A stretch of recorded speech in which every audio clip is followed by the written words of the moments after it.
سانحہ گل پلازہ میں لاپتہ شہریوں کے لواحقین پریشان حال ہیں۔ اہل خانہ اپنے پیاروں کو تلاش کرتے ہاسپٹل اور ڈی سی آفس کے چکر لگا رہے ہیں۔ اس وقت ہمارے رپورٹر عبدالحسیب خان لاپتہ شہری ابوبکر اسماعیل کے بیٹے کے ساتھ موجود ہیں۔ Abdul Haseeb, over to you.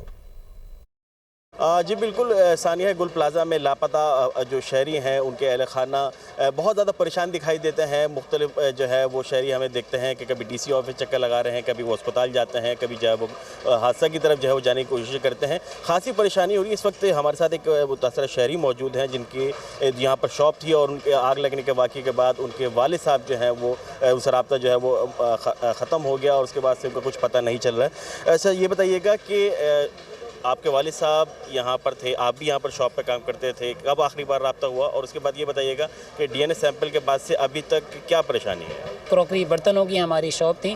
9:30 بجے میں اس دن شاپ سے جا چکا تھا۔ یہ آگ لگی ہے 10:20 پر اور آگ کی شدت اتنی تھی کہ چند منٹوں میں پورے گل پلازہ کو اس نے اپنی لپیٹ میں لے لیا تھا۔ آخری رابطہ ہمارے دکان کا ورکر ہے محمد عامر، جو کہ وہ بھی لاپتہ ہے۔ اس سے یہ ہوا کہ تاج محمد آپ کے والد صاحب بے ہوش ہو گئے اور یہاں بہت دھواں اور بہت اندھیرا ہے، جس کی وجہ سے ہمیں کوئی کچھ نظر نہیں آ رہا۔ اب کرنٹ سچویشن یہ ہے پیر والے دن سے کہ ہمیں یہاں اندر آنے میں اتنی پریشانی ہوتی ہے۔ ہمارے پاس پروف تو کچھ نہیں بچا نا کہ ہماری دکان تھی یا ہمارے لواحقین تھے، ہماری دکان کے کارڈ یا XYZ کوئی بھی چیزیں تھیں، سب ہمارا یہیں رہ گیا۔ تو میں گزارش یہی کروں گا کچھ ایسے اقدامات کیے جائیں وکٹمز کے لیے کہ وہ یہاں اندر ڈی سی آفس یا گل پلازہ کمیٹی سے آسانی سے ملاقات کر سکیں۔